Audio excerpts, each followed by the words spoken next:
For 2 decades, Africa has spoken in one voice, demanding justice, equity, and representation in the highest organ of global governance. This demand, however, continues to be ignored, deferred, or endlessly debated to the detriment of both Africa and the legitimacy of the United Nations itself. You cannot claim to be the United Nations while disregarding the voice of 54 nations. It is not possible. Africa is no longer willing to wait on the margins of global governance while decisions about peace, security, and development are made without our understanding, without our perspectives, and without our voice. The UN has consistently shown that the world can achieve together what no nation can accomplish on its own, however mighty or great or powerful. Community. What is often forgotten or not mentioned today is that the United Nations grew out of the failure of the League of Nations that existed between 1919 and 1945. The League of Nations did not collapse for lack of good intentions or noble objectives. Formed at the end of the First World War and as part of the Treaty of Versailles, it was humanity's first attempt to build a permanent international organization to stop aggression and war and bring nations together. Its ambitions were to achieve collective global security, disarmament, peaceful dispute resolution, and cooperation on humanitarian and social issues. Despite these ideals, the League of Nations failed. The United States never joined, other great powers came and went, and without enforcement authority, its condemnation carried little weight. When Japan invaded Manchuria, when Italy marched into Ethiopia, and when Hitler openly defied its rules, the League stood by, helpless and powerless. By the late 1930s, its credibility had collapsed, and with the outbreak of the World War II, it was rendered irrelevant. Madam President, this history is both a lesson and a warning. Institutions rarely fail because they lack vision or ideals. More often, they drift into irrelevance when they do not adapt, when they hesitate to act, and when they lose legitimacy. To remain relevant, institutions must be reimagined, must be reformed, renewed, and aligned with emerging realities.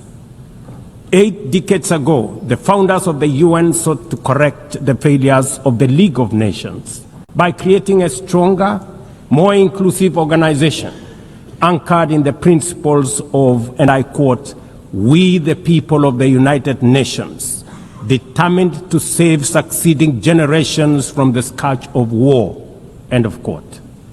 Today, we are gathered for the UN at 80. The question is unavoidable. Is the United Nations relevant to the demands of our time? Can it continue to serve humanity in the face of current realities?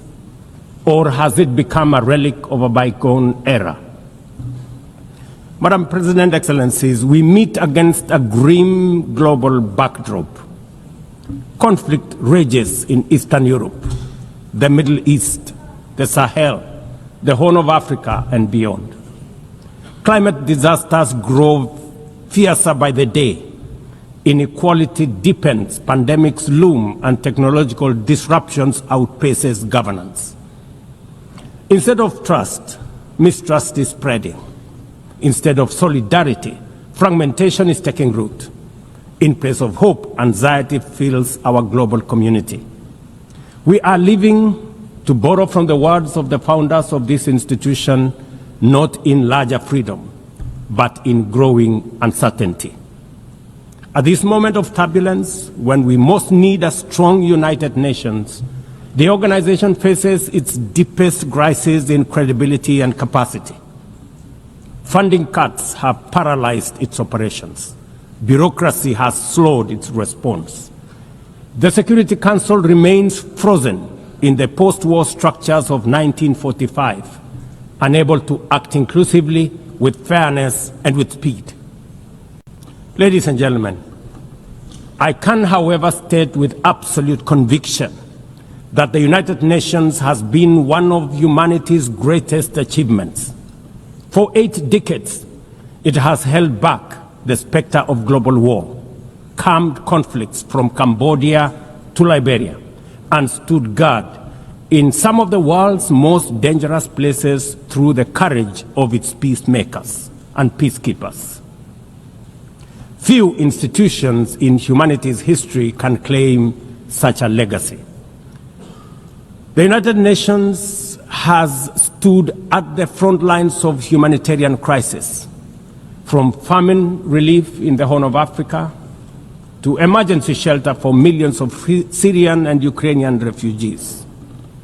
It was at the forefront in the eradication of smallpox, coordinated global responses to HIV and AIDS, Ebola, and COVID-19, and continues to champion universal vaccination. Its agencies have advanced women's rights, protected children, safeguarded refugees, and set global norms on everything from disarmament to climate action. The UN Sustainable Development Goals remain a shared blueprint for human progress. These are achievements no nation could have achieved alone, however rich, however great, or however powerful.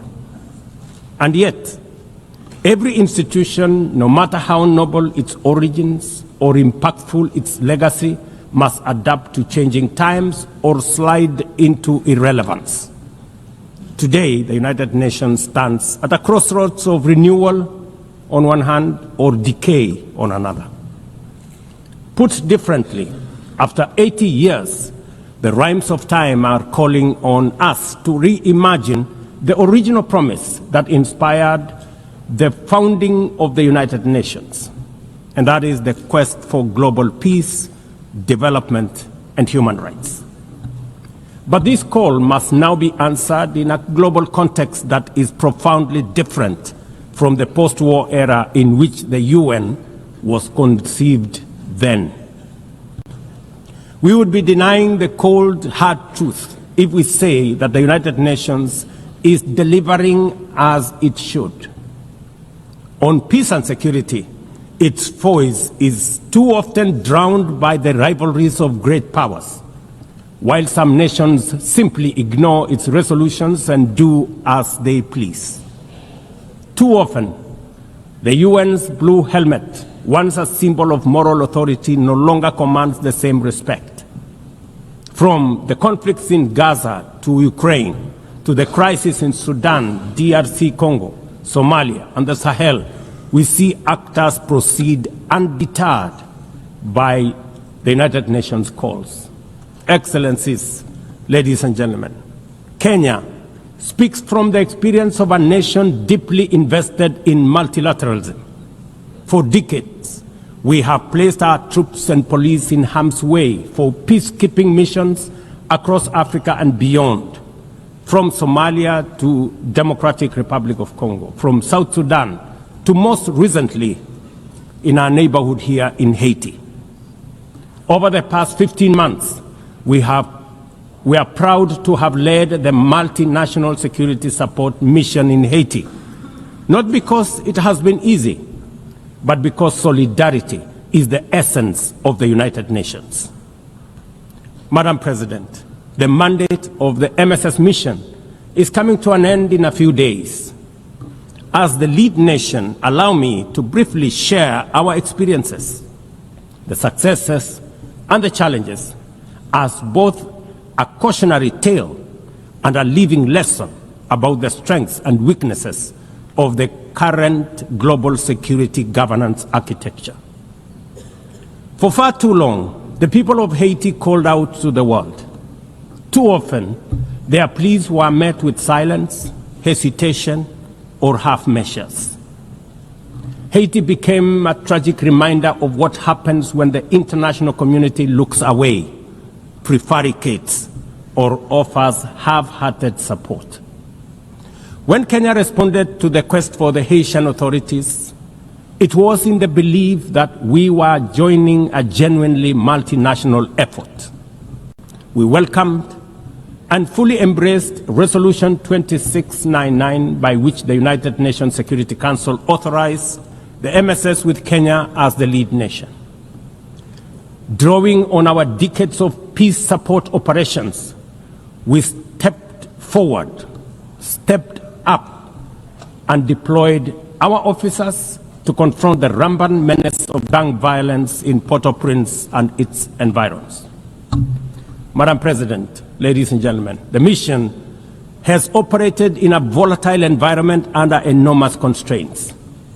It has been underfunded, under-equipped, and operated below 40% of its authorized personnel strength.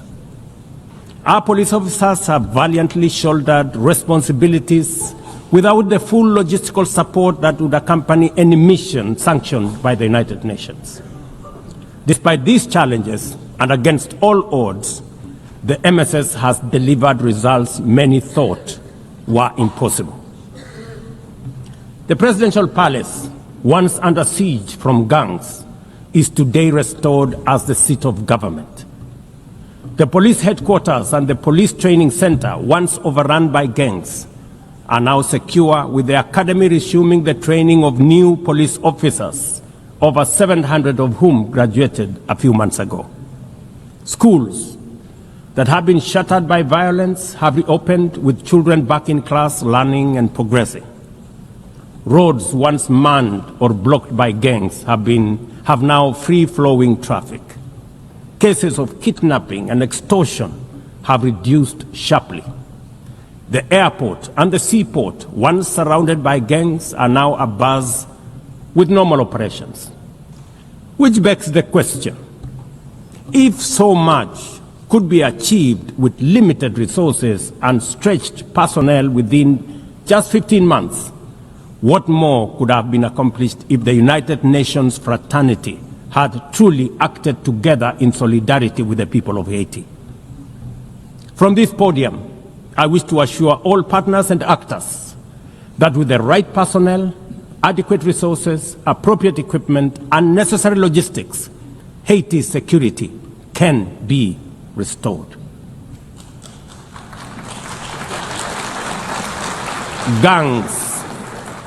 Gangs can be neutralized and the safety of streets, schools, hospitals, and homes secured. The continued harassment, abductions, and criminal acts undermining the lives of Haitians are unacceptable, unjustifiable, and must be stopped by this organization, the United Nations. Madam President, as the UN Security Council deliberates on the next steps, we must not lose sight of the fact that the situation in Haiti demands sustained, coordinated, and undivided international attention. A careful and orderly transition from MSS is essential to consolidate the hard-won gains so far achieved. I urge the Security Council and all partners to remain steadfast in ensuring that Haiti moves forward on a path of peace, stability, and renewal. Ladies and gentlemen, on human rights, our principle is clear and unwavering. The protection of civilians and respect for humanitarian law cannot be applied selectively. We cannot condemn suffering in one place and turn a blind eye in another. Kenya is gravely concerned by the humanitarian catastrophe in Gaza and by the immense suffering of civilians caught in the devastation of disproportionate military operations. At the same time, we call for the unconditional release of Israeli hostages. In line with the African Union and United Nations resolutions, we also call for a permanent ceasefire, for strict adherence to international humanitarian law, and for the launch of a credible political process. Only through such a process can the vision of a two-state solution be realized, where Israel and Palestine live side by side in peace, security, and stability. Kenya is equally deeply troubled by the worsening humanitarian situation in Sudan, where innocent citizens are caught in the crossfire of a needless war. We fully endorse the Quad comprising Egypt, Saudi Arabia, the United Arab Emirates, and the United States in affirming that there cannot be a military solution and that only political dialogue offers a viable path forward. We join the Quad in urging all parties, including SAF, RSF, and the external actors, to respect Sudan's sovereignty, unity, and territorial integrity, and firmly reject any attempts to divide the country, reaffirming our unwavering support for a unified Sudan for the benefit of all its people. Excellencies, distinguished delegates, those who look to the future with a clear vision know that climate change is not only the single greatest threat of our age, but also one of the greatest transformation opportunities of our time. The global stocktake has made it plain that the world is off track. Current national determined contributions are steering us towards temperature rises far beyond any safe threshold. This is the difference between survival on one hand and devastation for millions across the world on the other. Kenya and Africa are not passive victims of this crisis. We are taking bold steps showing that climate action is not only possible, but can also be the foundation for inclusive growth. We are building a climate-resilient society by embedding adaptation into every sector, from agriculture and energy to infrastructure and livelihoods, to sustainable mining and artificial intelligence. This ambition is visible on the ground. Today, 93% of Kenya's electricity comes from renewable sources: geothermal, wind, solar, and hydro. We are expanding investments in e-mobility, climate-smart agriculture, clean cooking solutions, and green manufacturing. We are also pioneering nature-compatible solutions such as sustainable waste management and circular economy interventions. Africa, too, is uniting its voice. In 2023, in Nairobi, we hosted the inaugural Africa Climate Summit, where the continent adopted the Nairobi Declaration on Climate Action and Call to Action. Just 2 weeks ago, in Addis Ababa, Africa came together once more at the second Africa Climate Summit to reaffirm our commitment and strengthen our ambition for climate-positive growth. We declared Africa not just as a victim of the crisis, but as a source of solutions, with climate action driving economic growth, transformation, and job creation for our communities. Ambition, ladies and gentlemen, cannot stand on willpower alone. Implementing our new NDCs will require $56 billion.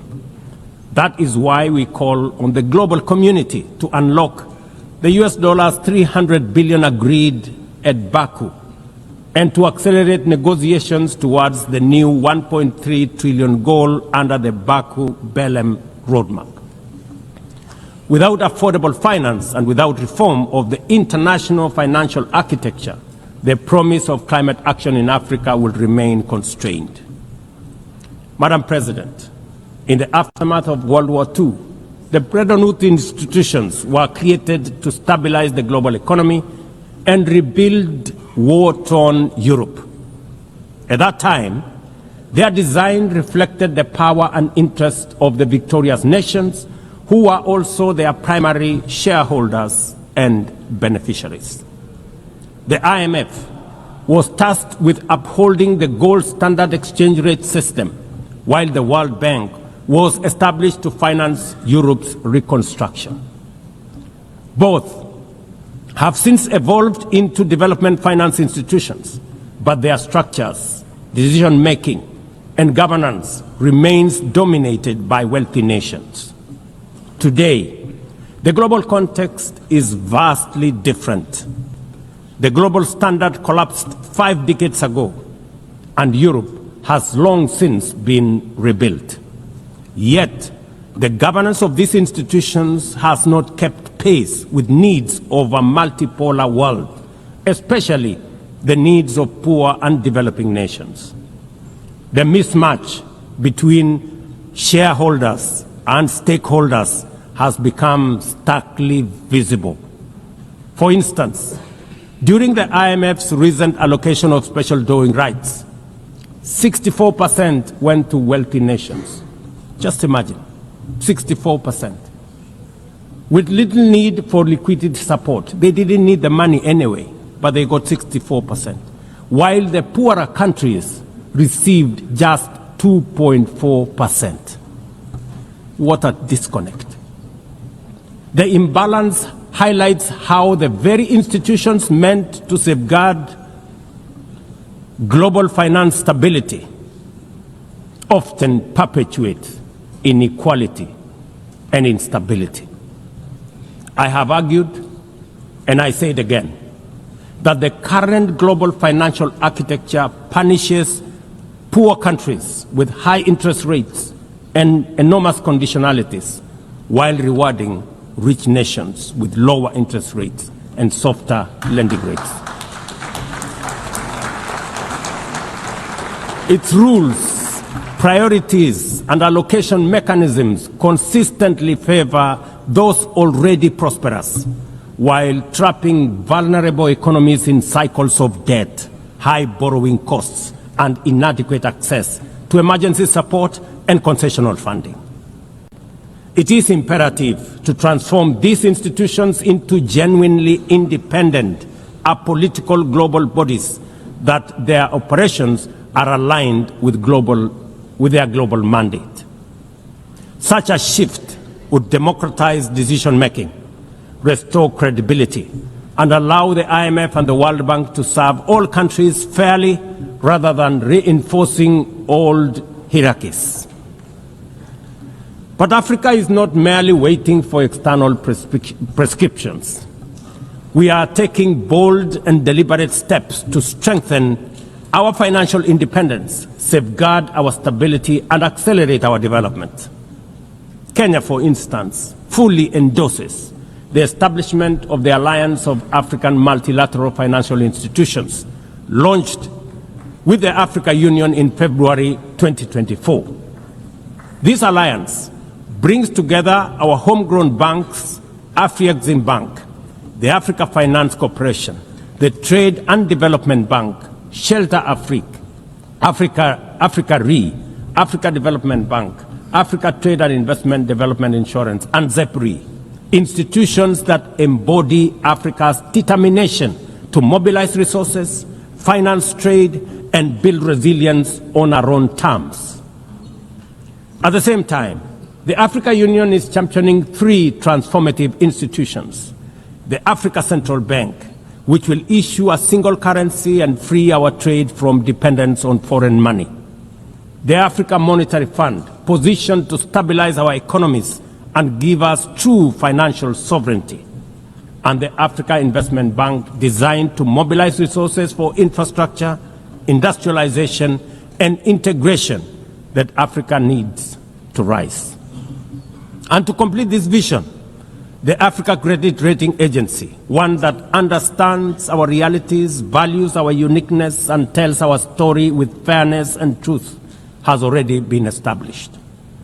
Excellencies, as we mark the 80th anniversary of the United Nations, Africa also marks 20 years since the Ezulwini Consensus and the Sirte Declaration, the 2 historic milestones that establishes the common African position on UN Security Council reforms. For 2 decades, Africa has spoken in one voice, demanding justice, equity, and representation in the highest organ of global governance. This demand, however, continues to be ignored deferred, or endlessly debated to the detriment of both Africa and the legitimacy of the United Nations itself. You cannot claim to be the United Nations while disregarding the voice of 54 nations. It is not possible. Africa is no longer willing to wait on the margins of global governance while decisions about peace, security, and development are made without our understanding, without our perspectives, and without our voice. Africa's exclusion is not only unacceptable, unfair, and grossly unjust, it also undermines the very credibility of the United Nations, this organization. Africa dominates most of the Security Council agenda, provides some of the largest contingents of UN peacekeeping forces, and bears the heaviest costs of instability. Yet we remain the only continent without a permanent seat at the main table, where decisions about our destiny are made. Africa deserves, ladies and gentlemen, at the very least, 2 permanent seats with full rights, including the right to veto, and 2 additional non-permanent seats on the United Nations Security Council. The world must understand that reforming the Security Council is not a favor to Africa or to anybody. It is a necessity for the United Nations' own survival. If the United Nations is to remain relevant in this century, it must reflect today's realities, not the post-war power arrangements of 1945. Madam President, despite the stated and evident weaknesses of the United Nations, it still remains humanity's best chance at global solidarity. No other institution has the universal legitimacy or convening power of the UN. From coordinating humanitarian relief in times of war and disaster, to mobilizing the global response to COVID-19, to driving consensus on climate change through the Paris Agreement, the UN has consistently shown that the world can achieve together what no nation can accomplish on its own, however mighty or great or powerful. As Doug Hammarskjöld, the UN's Second Secretary General, once observed, and I quote, "The United Nations was not created to take humanity to heaven, but to save it from hell." End of quote. That mission is as urgent today as it was 8 decades ago. At a time when conflicts are multiplying, when climate change threatens every economy, and when inequality is widening, the need for a functioning, credible, effective, and a multilateral system has never been greater. It is through the UN that nations have pooled resources to vaccinate billions of children, to protect refugees from through the work of the UNHCR, and to keep the peace in more than 70 missions across the world. Without the UN, these achievements, modest though they may sometimes seem, would not have been possible. That is why we must resist the temptation to give up on the UN or abandon it. We must make it fit for purpose, reform its structures, strengthen its mandate, and ensure its decisions reflect today's realities rather than the geopolitical map of a bygone era. As one of the hosts of the UN headquarters and the only one in the Global South, Kenya stands ready to do its part to enable the organization to go through this phase of renewal successfully as envisaged by the Secretary General under UN 80 reforms. In conclusion, Madam President, ladies and gentlemen, the 80th anniversary of the United Nations must be more than a commemoration. It must be a turning point for the organization. Let us seize this moment to reimagine and rebuild the UN into a body that commands legitimacy, responds with speed, and delivers justice for all. I thank you, and God bless you.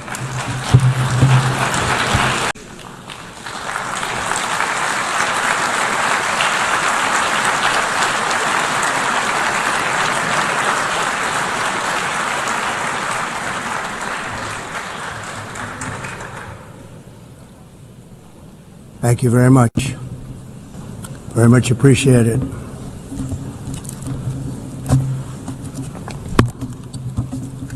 And I don't mind making this speech without a teleprompter, because the teleprompter is not working.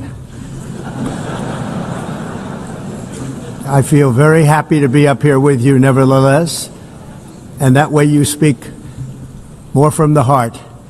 I can only say that whoever's operating this teleprompter is in big trouble.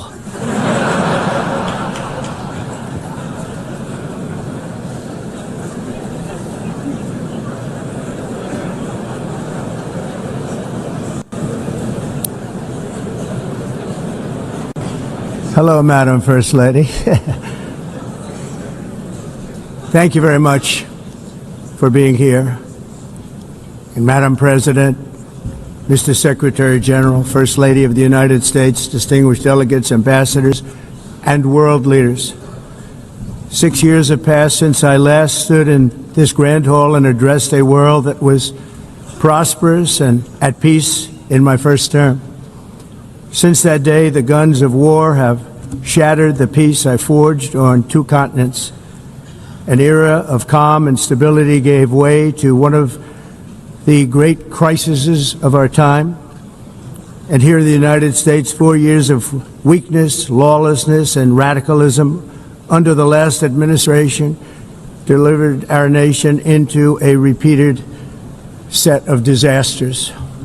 1 year ago, our country was in deep trouble, but today, just 8 months into my administration, we are the hottest country anywhere in the world, and there is no other country even close.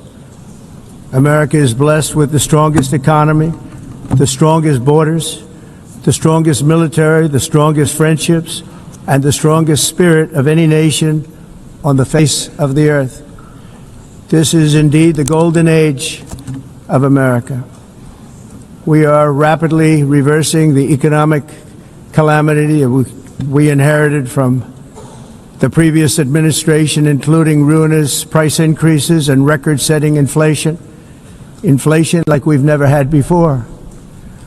Under my leadership, energy costs are down, gasoline prices are down, grocery prices are down, mortgage rates are down, and inflation has been defeated. The only thing that's up is the stock market, which just hit a record high. In fact, it hit a record high 48 times in the last short period of time. Growth is surging, manufacturing is booming. The stock market, as I said, is doing better than it's ever done. And all of you in this room benefit by that, almost everybody. And importantly, workers' wages are rising at the fastest pace in more than 60 years. And that's what it's all about, isn't it? In 4 years of President Biden, we had less than $1 trillion of new investment into the United States. In just 8 months since I took office, we have secured commitments and money already paid for $17 trillion. Think of it, 4 years, less than $1 trillion, 8 months, much more than $17 trillion is being invested in the United States, and it's now pouring in from all parts of the world. We've implemented the largest tax cuts in American history and the largest regulation cuts in American history, making this once and again the best country on earth to do business. And many of the people in this room are investing in America, and it's turned out to be an awfully good investment during this 8-month period. In my first term, I built the greatest economy in the history of the world. We had the best economy ever, history of the world.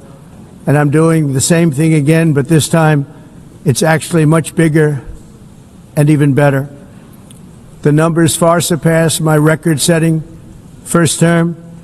On our southern border, we have successfully repelled a colossal invasion.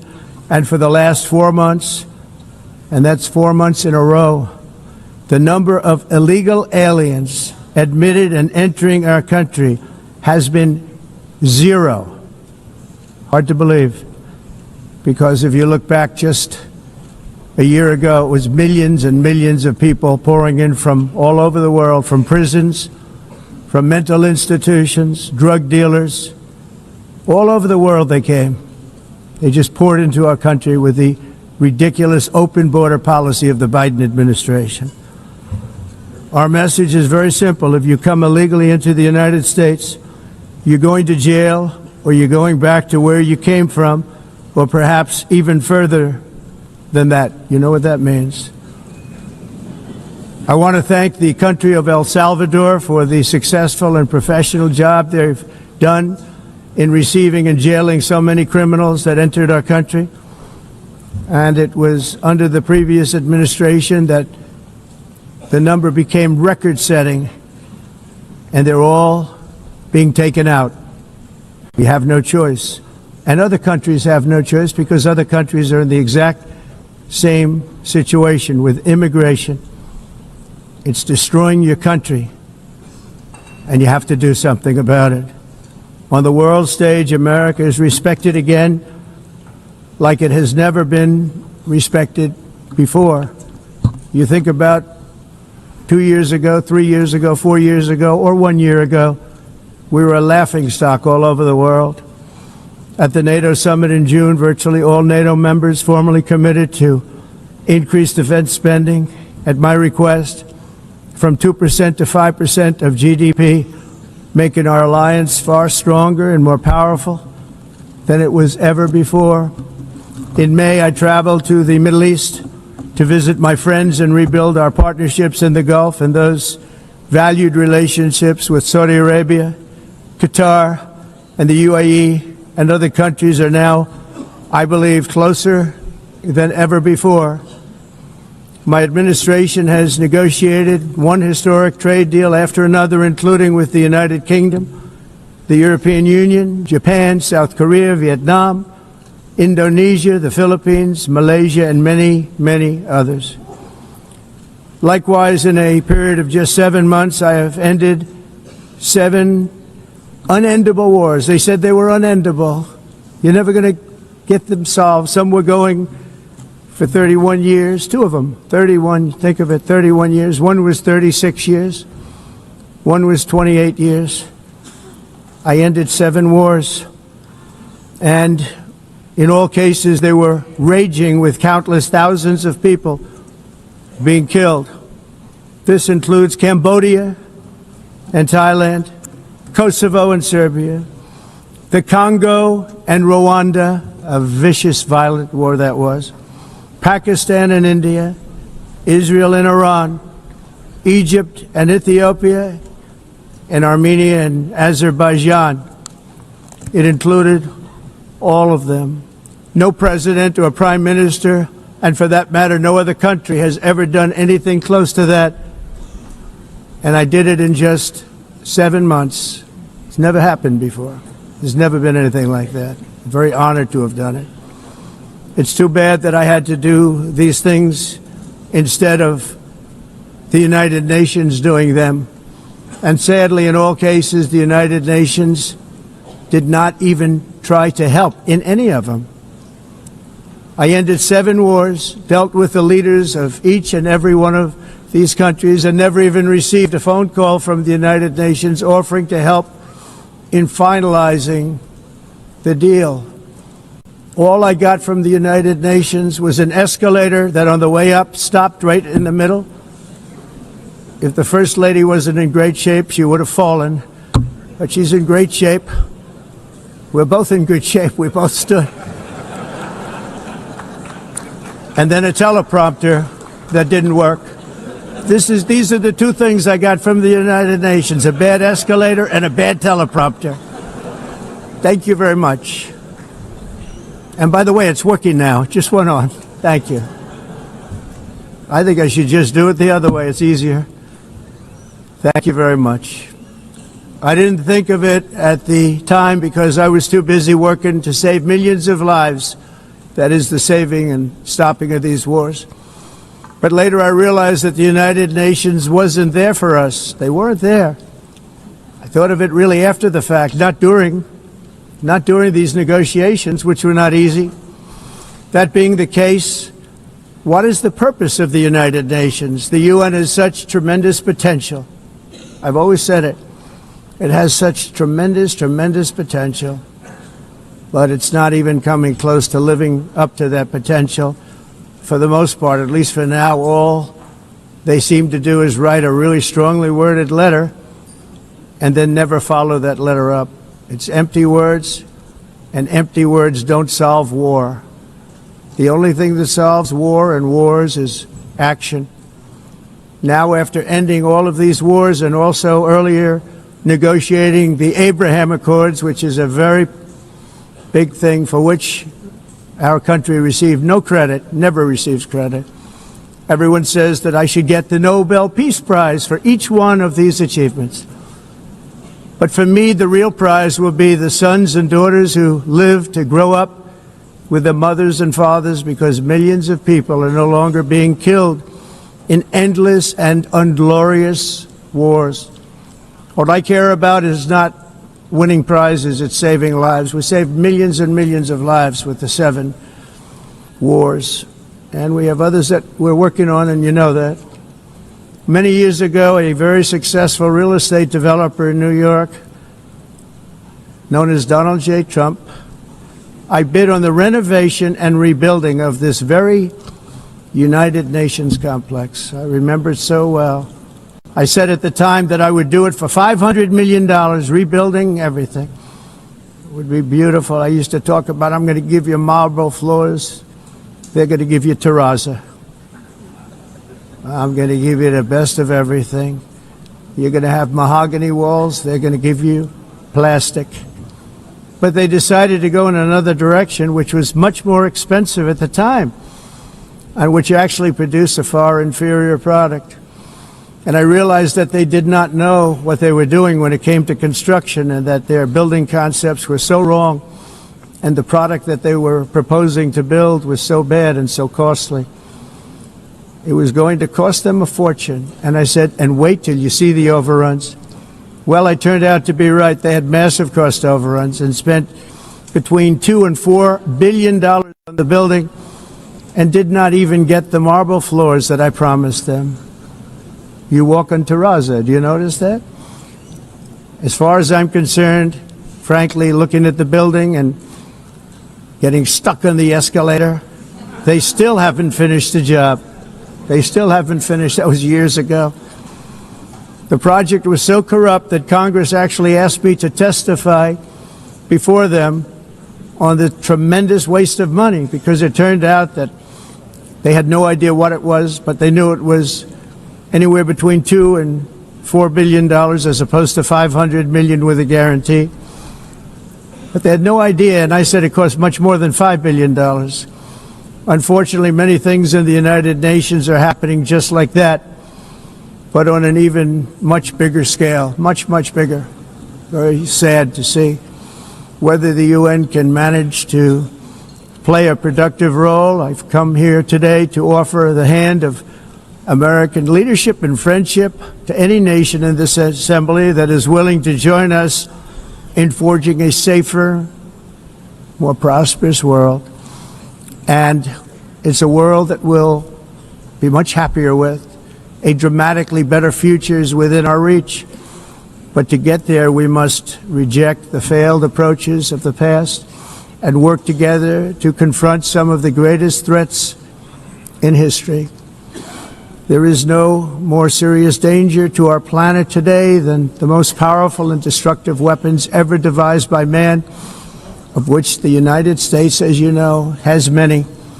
Just as I did in my first term, I've made containing these threats a top priority, starting with the nation of Iran.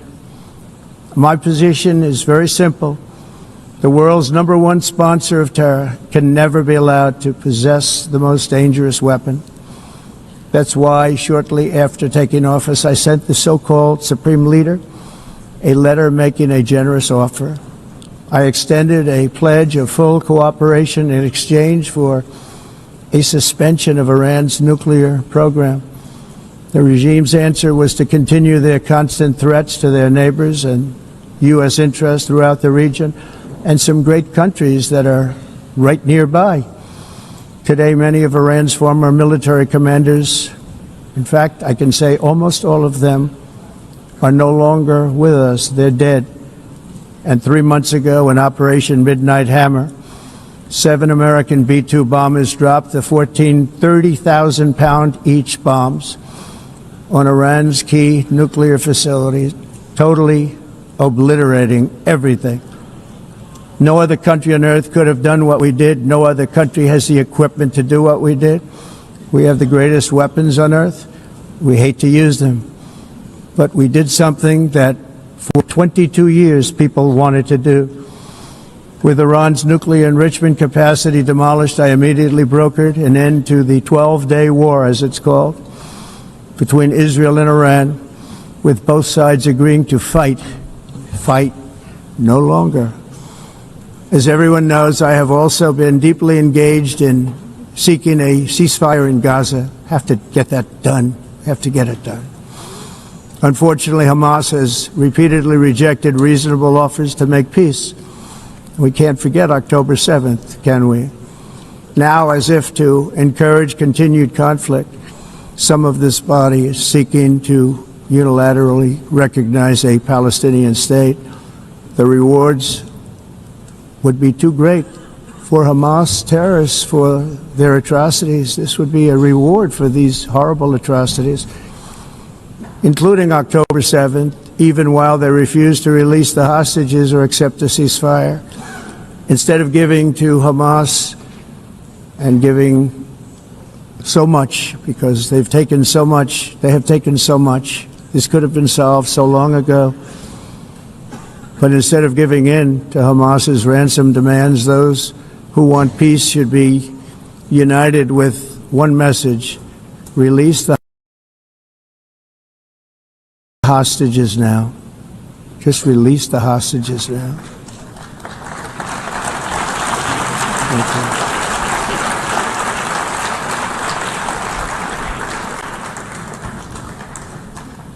Thank you.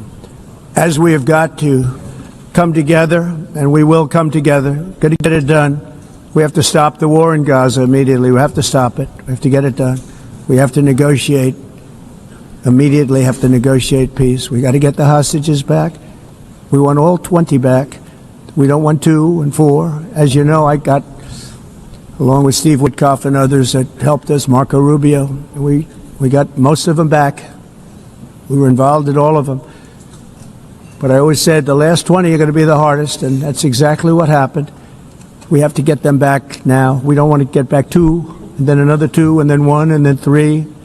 Have this process. No, we want them all back, and we want the actually 38 dead bodies back too.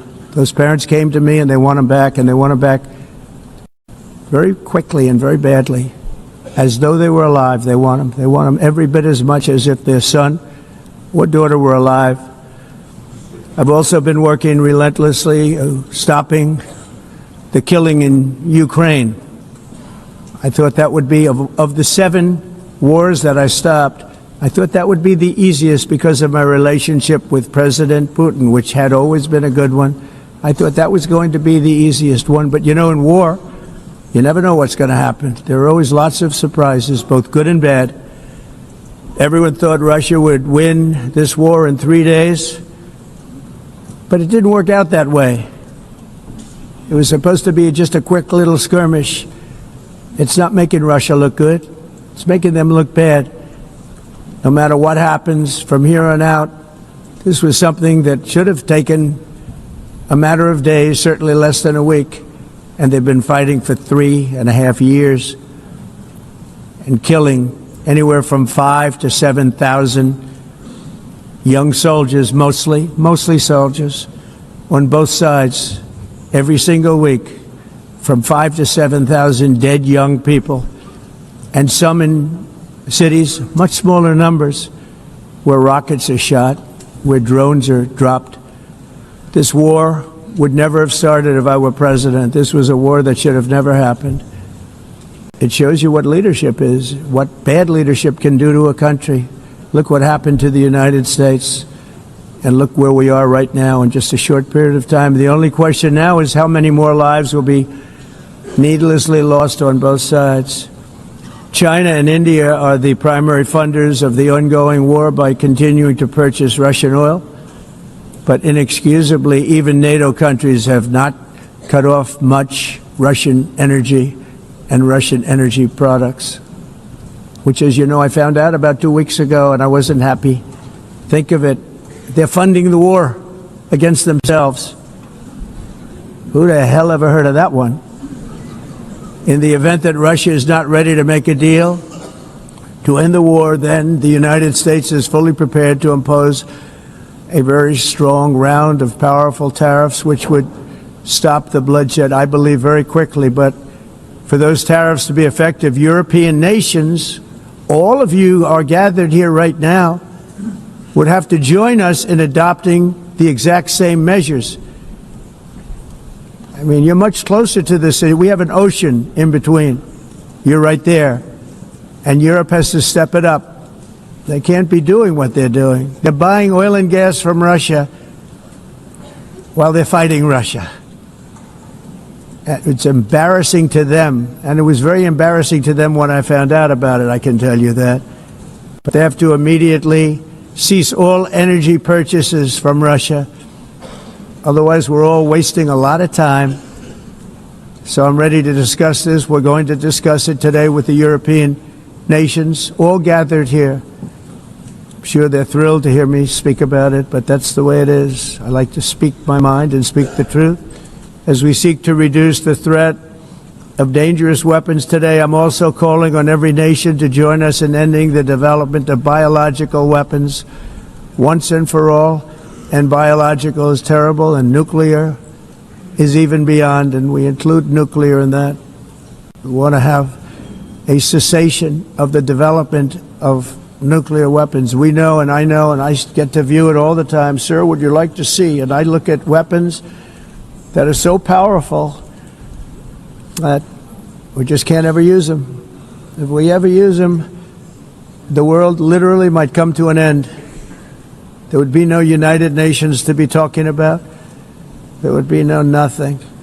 Just a few years ago, reckless experiments overseas gave us a devastating global pandemic. Yet despite that worldwide catastrophe, many countries are continuing extremely risky research into bioweapons and man-made pathogens. This is unbelievably dangerous. To prevent potential disasters, I'm announcing today that my administration will lead an international effort to enforce biological weapons convention, which is going to be meeting with the top leaders of the world by pioneering an AI verification system that everyone can trust. Hopefully the UN can play a constructive role, and it will also be one of the early projects under AI. Let's see how good it is, because a lot of people are saying it could be one of the great things ever, but it also can be dangerous, but it can be put to tremendous use and tremendous good, and this would be an example of that. Not only is the UN not solving the problems it should, too often, it's actually creating new problems for us to solve. The best example is the number one political issue of our time, the crisis of uncontrolled migration. It's uncontrolled. Your countries are being ruined. The United Nations is funding an assault on Western countries and their borders. In 2024, the UN budgeted $372 million in cash assistance to support an estimated 624,000 migrants journeying into the United States. Think of that. The UN is supporting people that are illegally coming into the United States, and then we have to get them out. The UN also provided food, shelter, transportation, and debit cards to illegal aliens. Can you believe that? On the way to infiltrate our southern border. Millions of people came through that southern border. Just a year ago, millions and millions of people were pouring in, 25 million altogether over the 4 years of the incompetent Biden administration. And now we have it stopped, totally stopped. In fact, they're not even coming anymore because they know they can't get through.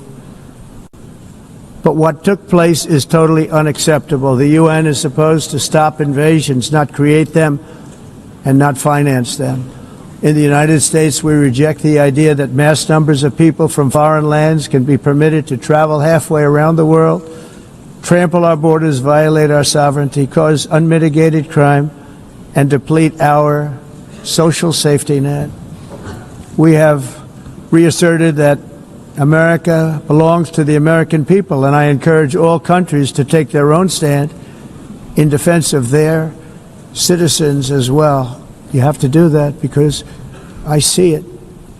I'm not mentioning names. I see it, and I can call every single one of them out. You're destroying your countries. They're being destroyed. Europe is in serious trouble. They've been invaded by a force of illegal aliens like nobody's ever seen before. Illegal aliens are pouring into Europe. Nobody is ever, and nobody's doing anything to change it, to get them out. It's not sustainable. And because they choose to be politically correct, they're doing just absolutely nothing about it. And I have to say, I look at London where you have a terrible mayor, terrible, terrible mayor. And it's been so changed, so changed. Now they want to go to Sharia law. But you're in a different country. You can't do that. Both the immigration and their suicidal energy ideas will be the death of Western Europe if something is not done immediately. This cannot be sustained. What makes the world so beautiful is that each country is unique. But to stay this way, every sovereign nation must have the right to control their own borders. You have the right to control your borders, as we do now, and to limit the sheer numbers of migrants entering their countries and paid for by the people of that nation that were there and that built that particular nation at the time. They put their blood, sweat, tears, money into that country, and now they're being ruined. Proud nations must be allowed to protect their communities and prevent their societies from being overwhelmed by people they have never seen before, with different customs, religions, with different everything. Where migrants have violated laws, lodged false asylum claims, or claimed refugee status for illegitimate reasons, they should, in many cases, be immediately sent home. And while we will always have a big heart for places and people that are struggling and truly compassionate, answers will be given. We have to solve the problem, and we have to solve it in their countries, not create new problems in our countries. And we are very helpful to a lot of countries that are just not able to send their people anymore. They used to send them to us in caravans of 25,000, 30,000 people each. These massive caravans of people pouring into our country, totally unchecked and unvetted. But not anymore. According to the Council of Europe in 2024, almost 50% of inmates in German prisons were foreign nationals or migrants. In Austria, the number was 53% of the people in prisons were from places that weren't from where they are now. In Greece, the number was 54%, and in Switzerland, beautiful Switzerland, 72% of the people in prisons are from outside of Switzerland. When your prisons are filled with so-called asylum seekers who repaid kindness, and that's what they did, they repaid kindness with crime, it's time to end the failed experiment of open borders. You have to end it now. See, I can tell you, I'm really good at this stuff. Your countries are going to hell. In America, we've taken bold action to swiftly shut down uncontrolled migration. Once we started detaining and deporting everyone who crossed the border and removing illegal aliens from the United States, they simply stopped coming. They're not coming anymore. We're getting a lot of credit, but they're not coming anymore. This was a humanitarian act for all involved, because on the trips up, thousands of people a week were dying. Women were being raped. Nobody's ever seen anything like it. raped, horribly beaten, raped.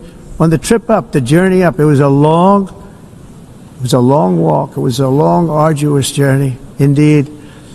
And it was also a historic victory against human trafficking throughout the region. What we did was a victory, and we saved so many lives of people that wouldn't make the journey. That journey was loaded up with death. Loaded up with death. Dead bodies all along the roads of jungles to get up. They go through jungles, they go through areas so hot you couldn't breathe. They were dying of suffocation. Areas so hot that you couldn't breathe. Dead bodies all over. By them not coming, we're saving tremendous numbers of lives. My people have done a fantastic job in doing what they did, and the American public agrees with it. I mean, I was very proud to see this morning I have the highest poll numbers I've ever had. Part of it is because of what we've done on the border. I guess the other part is what we've done on the economy. Joe Biden's policies empowered murderous gangs, human smugglers, child traffickers, drug cartels, and prisoners from all over the world. The previous administration also lost nearly 300,000 children. Think of that. They lost more than 300,000 children, little children, who were trafficked into the United States on the Biden watch, many of whom have been raped, exploited, and abused, and sold. Sold.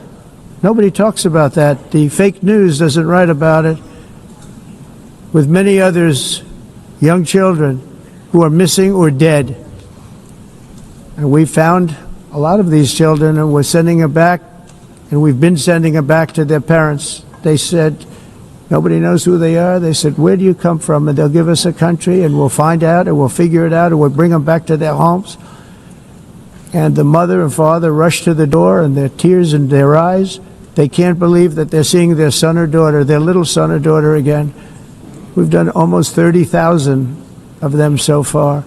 Any system that results in the mass trafficking of children is inherently evil.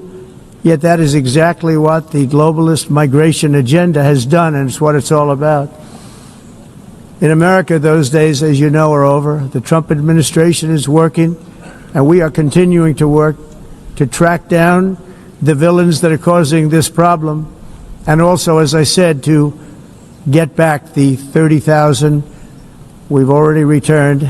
Now I think we're going to have another. We're going to find a lot. You're not going to find all of them. 300, more than 300,000. They're lost or they're dead. They're lost or they're dead because of the animals that did this. To protect our citizens, I've also designated multiple savage drug cartels as forest. And you see this, and you see it happening right before your eyes. Let's put it this way. People don't like taking big loads of drugs in boats anymore. There aren't too many boats that are traveling on the seas by Venezuela. They tend not to want to travel very quickly anymore. And we've virtually stopped drugs coming into our country by sea. We call them the water drugs. They kill hundreds of thousands of people. I've also designated multiple savage drug cartels as far as foreign terrorist organizations, along with two bloodthirsty transnational gangs, probably the worst gangs anywhere in the world, MS-13 and Tren de Aragua. Tren de Aragua is from Venezuela, by the way. Such organizations torture, maim, mutilate, and murder with impunity. They're the enemies of all humanity. And for this reason, we've recently begun using the supreme power of the United States military to destroy Venezuelan terrorists and trafficking networks led by Nicolas Maduro.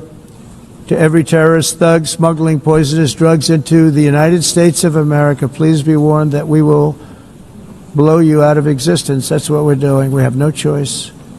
Can't let it happen. They're destroying. I believe we lost 300,000 people last year to drugs, 300,000. Fentanyl and other drugs.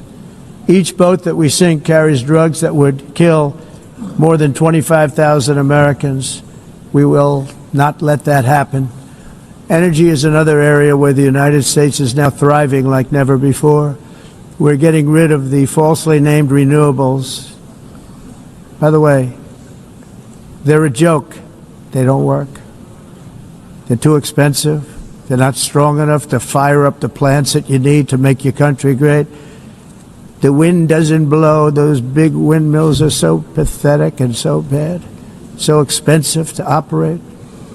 And they have to be rebuilt all the time, and they start to rust and rot. Most expensive energy ever conceived, and it's actually energy. You're supposed to make money with energy, not lose money. You lose money, the governments have to subsidize. You can't put them out without massive subsidies. And most of them are built in China, and I give China a lot of credit. They build them, but they have very few wind farms. So why is it that they build them and they send them all over the world, but they barely use them? You know what they use? Coal. They use gas. They use almost anything, but they don't like wind. But they sure as hell like selling the windmills. Europe, on the other hand, has a long way to go, with many countries being on the brink of destruction because of the green energy agenda. And I give a lot of credit to Germany. Germany was being led down a very sick path, both on immigration, by the way, and on energy. They were going green, and they were going bankrupt. And the new leadership came in, and they went back to where they were, with fossil fuel and with nuclear, which is good. It's now safe, and you can do it properly. But they went back to where they were, and they opened up a lot of different plants, energy producing plants, and they're doing well. I give Germany a lot of credit for that. They've said this is a disaster, what's happening. They were going all green. All green is all bankrupt. That's what it represents. And it's not politically correct. I'll be very badly criticized for saying it, but I'm here to tell the truth. I don't care. It doesn't matter to me. I'm in New York City. I'm feeling a lot safer. Crime, we're getting crime down. And by the way, speaking of crime, Washington, D.C. Washington, D.C. was the crime capital of America. Now it's after 12 days, it's a totally safe city.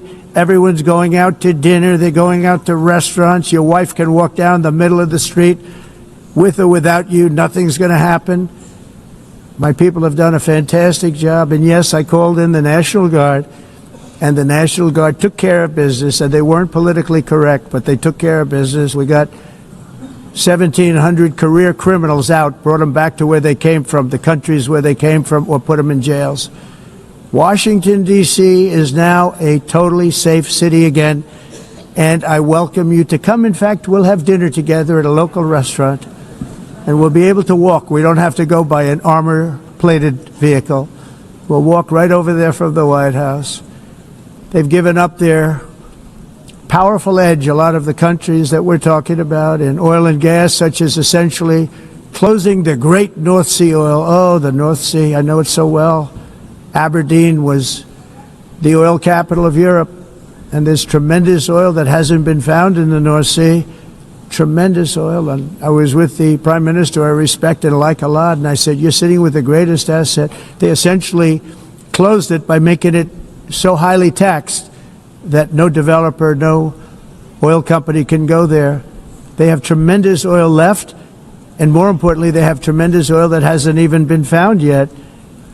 And what a tremendous asset for the United Kingdom. And I hope the Prime Minister is listening, because I told it to him 3 days in a row. That's all he heard. North Sea oil, North Sea, because I want to see them do well. I want to stop seeing them ruining that beautiful Scottish and English countryside with windmills and massive solar panels that go 7 miles by 7 miles, taking away farmland. But we're not letting this happen in America. In 1982, the executive director of the United Nations Environmental Program predicted that by the year 2000, climate change would cause a global catastrophe. He said that it will be irreversible, as any nuclear holocaust would be. This is what they said at the United Nations. What happened? Here we are. Another UN official stated in 1989 that within a decade, entire nations could be wiped off the map by global warming. Not happening. You know, it used to be global cooling. If you look back Years ago in the 1920s and the 1930s, they said, global cooling will kill the world. We have to do something. Then they said global warming will kill the world, but then it started getting cooler, so now they could just call it climate change, because that way they can't miss. It's climate change, because if it goes higher or lower, whatever the hell happens, there's climate change. It's the greatest con job ever perpetrated on the world, in my opinion. Climate change, no matter what happens, you're involved in that. No more global warming, no more global cooling. All of these predictions made by the United Nations and many others, often for bad reasons, were wrong. They were made by stupid people that have cost their countries fortunes and given those same countries no chance for success. If you don't get away from this green scam, your country is going to fail. And I'm really good at predicting things, you know. They actually said during the campaign they had a hat, the best-selling hat. Trump was right about everything. And I don't say that in a braggadocious way, but it's true. I've been right about everything. And I'm telling you that if you don't get away from the green energy scam, your country is going to fail. And if you don't stop people that you've never seen before, that you have nothing in common with, your country is going to fail. I'm the President of the United States, but I worry about Europe. I love Europe. I love the people of Europe. And I hate to see it being devastated by energy and immigration. This double-tailed monster destroys everything in its wake, and they cannot let that happen any longer. You're doing it because you want to be nice. You want to be politically correct, and you're destroying your heritage. They must take control strongly and immediately of the unmitigated immigration disaster and the fake energy catastrophe before it's too late. The carbon footprint is a hoax made up by people with evil intentions, and they're heading down a path of total destruction. You know, the carbon footprint was a big, big thing a few years ago. I remember hearing about the carbon footprint, and then President Obama would get into Air Force One, a massive Boeing 747, and not a new one, an old one with old engines that spew everything into the atmosphere. He'd talk about the carbon footprint, we must do so. Then he'd get in and he'd fly from Washington to Hawaii to play a round of golf. And then he'd get back onto that big, beautiful plane and he'd fly back and he'd talk about, again, global warming and the carbon footprint. It's a con job. At extreme cost and expense, Europe reduced its own carbon footprint by 37%. Think of that. Congratulations, Europe. Great job. You cost yourself a lot of jobs, a lot of factories closed, but you reduced the carbon footprint by 37%. However, for all of that sacrifice and much more, it's been totally wiped out and then some by a global increase of 54%. Much of it coming from China and other countries that are thriving around China, which now produces more CO2 than all the other developed nations in the world. So all of these countries are working so hard on the carbon footprint, which is nonsense, by the way. It's nonsense. You know, it's interesting. In the United States, we have still radicalized environmentalists, and they want the factories to stop. Everything should stop. No more cows. We don't want cows anymore. I guess they want to kill all the cows. They want to do things that are just unbelievable, and you have it too. But you know, we have a border, strong, and we have a shape, and that shape doesn't just go straight up. That shape is amorphous when it comes to the atmosphere. And if we had the most clean air, and I think we do, we have very clean air. We have the cleanest air we've had in many, many years. But the problem is that other countries, like China, which has air that's a little bit rough, it blows. And no matter what you're doing down here, the air up here tends to get very dirty because it comes in from other countries where their air isn't so clean. And the environmentalists refuse to acknowledge that. Same thing with garbage. In Asia, they dump much of their garbage right into the ocean. And over about a 1 week and 2 week journey, It flows right past Los Angeles. You've seen it. Massive amounts of garbage, almost too much to do anything about, flowing past Los Angeles, past San Francisco, and then somebody will get in trouble because he dropped a cigarette on the beach. The whole thing is crazy. The primary effect of these brutal green energy policies has not been to help the environment, but to redistribute manufacturing and industrial activity from developed countries that follow the insane rules that are put down to polluting countries that break the rules and are making a fortune. They're making a fortune. European electricity bills are now 4 to 5 times more expensive than those in China, and 2 to 3 times higher than the United States. And our bills are coming way down. You probably see that our gasoline prices are way down. You know, we have an expression that was easy to meet, a 1990 standard. For the United States, we're supposed to pay like $1 trillion. And I said, this is another scam. The fact is, the United States has been taken advantage of by the world for many, many years, but not any longer, as you probably noticed. I unleashed massive energy production and signed historic executive orders to hunt for oil, but we don't have to do much hunting because we have the most oil of any nation anywhere, oil and gas in the world. And if you add coal, we have the most of any nation in the world. Clean, I call it clean, beautiful coal. You can do things today with coal that you couldn't have done 10 years ago, 15 years. So I have a little standing order in the White House. Never use the word coal, only use the words clean, beautiful coal. Sounds much better, doesn't it? But we stand ready to provide any country with abundant, affordable energy supplies if you need them, when most of you do. We're proudly exporting energy all over the world. We're now the largest exporter. In the United States, we want trade and robust commerce with all nations, everybody. We want to help nations. We're going to help nations. But it must also be fair and reciprocal. The challenge with trade is much the same with climate. The countries that followed the rules, all their factories have been plundered. It's really sad to watch. They've been broken. They've been broken by countries that broke the rules. That's why the United States is now applying tariffs to other countries, and much as these tariffs were for many years applied to us, uncontrollably applied to us. We've used tariffs as a defense mechanism under the Trump administration, including my first term, where hundreds of billions of dollars in tariffs were taken in.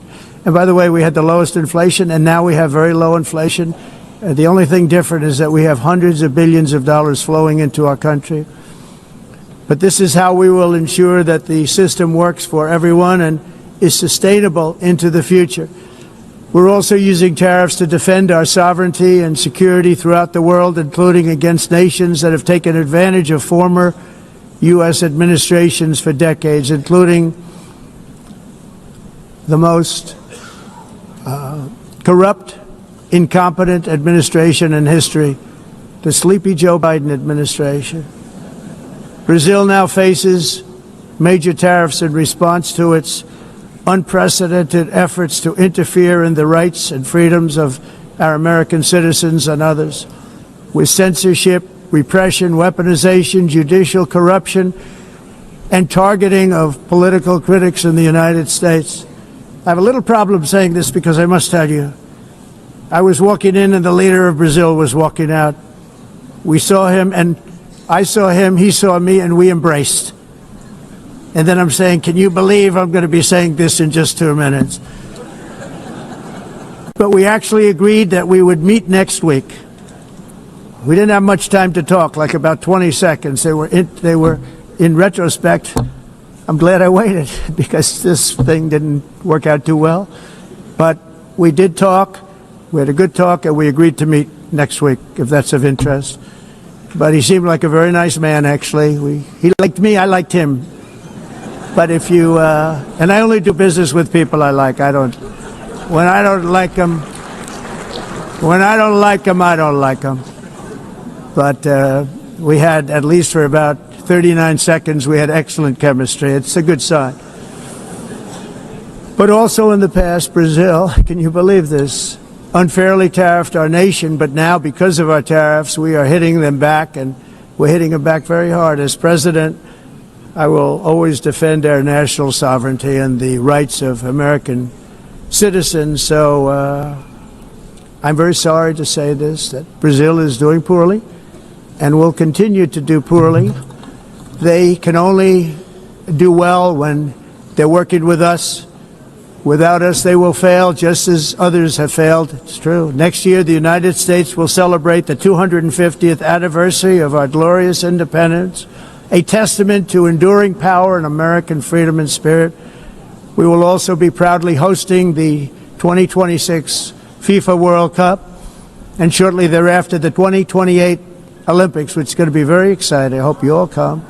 I hope that countless people from all over the globe will take part of these will be great celebrations of liberty and human achievement, and that together we all can rejoice in the miracles of history that began in July 4th, 1776, when we founded the light to all nations. And it's something really that an amazing thing came out of that date. It's called the United States of America. In honor of this momentous anniversary, I hope that all countries who find inspiration in our example will join us in renewing our commitment, values, and those values really that we hold so dear. Together, let us defend free speech and free expression. Let us protect religious liberty, including for the most persecuted religion on the planet today. It's called Christianity. And let us safeguard our sovereignty and cherish qualities that have made each of our nations so special, incredible, and extraordinary. In closing, I just want to repeat that immigration and the high cost of so-called green renewable energy is destroying a large part of the free world and a large part of our planet. Countries that cherish freedom are fading fast because of their policies on these two subjects. You need strong borders and traditional energy sources if you are going to be great again. Whether you have come from north or south, east or west, near or far, every leader in this beautiful hall today represents a rich culture, a noble history, and a proud heritage that makes each nation majestic and unique, unlike anything else in human history or any other place on the face of the earth. From London to Lima, from Rome to Athens, from Paris to Seoul, from Cairo to Tokyo and Amsterdam to right here in New York City, we stand on the shoulders of the leaders and legends, generals and giants, heroes and titans who won and built our beloved nations, all of our nations, with their own courage, strength, spirit, and skill. Our ancestors climbed mountains, conquered oceans, crossed deserts, and trekked over wide open plains. They charged into thunderous battles, plunged into grave dangers, and they were soldiers and farmers and workers and warriors and explorers and patriots. They built towns into cities, tribes into kingdoms, ideas into industries, and small islands into mighty empires. You're a part of all of that. They were champions for their people who never gave up and who never, ever gave in. Their values defined our national identities. Their visions forged our magnificent destiny. Everybody in this room is a part of it in your own way. Each of us inherits the deeds and the myths, the triumphs, the legacies of our own heroes and founders who so bravely showed us the way. Our ancestors gave everything for homelands that they defended with pride, with sweat, with blood, with life, and with death. Now the righteous task of protecting the nations that they built belongs to each and every one of us. So together let us uphold our sacred duty to our people and to our citizens. Let us protect their borders, ensure their safety, preserve their cultures, treasure, and traditions, and fight for their precious dreams and their cherished freedoms. And in friendship and really a beautiful vision, let us all work together to build a bright, beautiful planet, a planet that we all share, a planet of peace and a world that is richer, better, and more beautiful than ever before. That can happen. It will happen. It will happen, and I hope it can happen and start right now, right at this moment. We'll turn it around. We're going to make our countries better, safer, more beautiful. We're going to take care of our people. Thank you very much. It's been an honor. God bless the nations of the world. Thank you very much. Bye.